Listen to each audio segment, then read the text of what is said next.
सोना super बहंगिया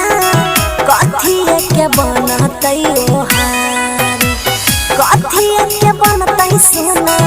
super दौरा बा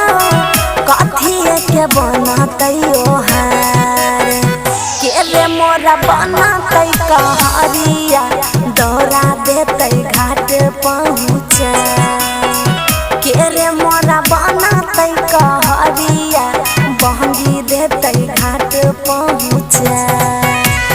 बसवा के बनतई सुना सुपवा दौराबा चुनरी के बनतई ओहार बसवा के बनतई सुना सुपवा दौराबा चुनरी के बनतई ओहार हम ही धानी बनब कहरिया दौरा देब घाटे पहुँचा हम ही धानी बनब कहरिया दौरा देब घाटे पहुँचा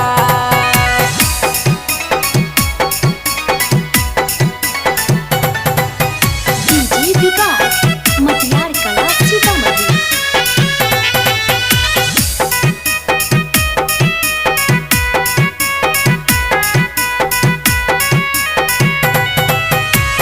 के रे मोरा लानी देते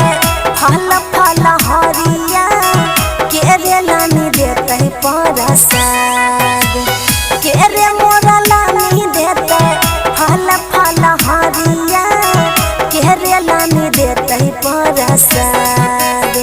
के रे मोरा पहनाते पियरिया दौरा देते घाट पहुँचा के रे मोरा पहनाते पियरिया दौरा देते घाट पहुँचा हम ही दयानी देब फल फल हरिया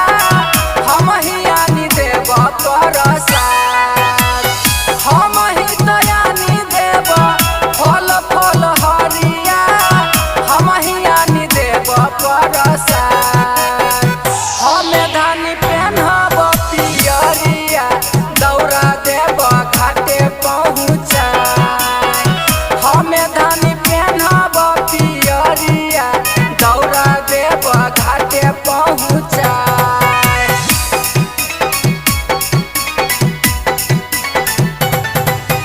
डीजे विकास मटियार कला सीतामढ़ी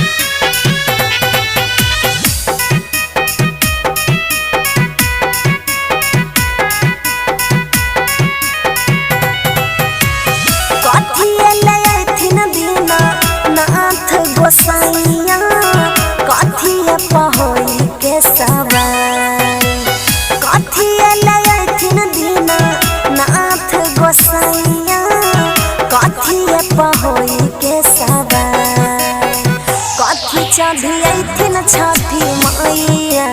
और गले बे गंगा जी के घाट कथी चढ़ी अइथिन छठी मैया और गले बे गंगा जी के घाट और अगले बेयथिन दीना नाथ गोसाइया हाथिए पहोई के सवार और अगले बेयथिन दीना नाथ गोसाइया हाथिए पहोई के सवार हाथी चढ़ी अइथिन छठी मैया और अगले बे गंगा जी के घाट हाथी चढ़ी अइथिन छठी मैया और अगले बे गंगा जी के घाट Aishwarya digital recording studio Samastipur.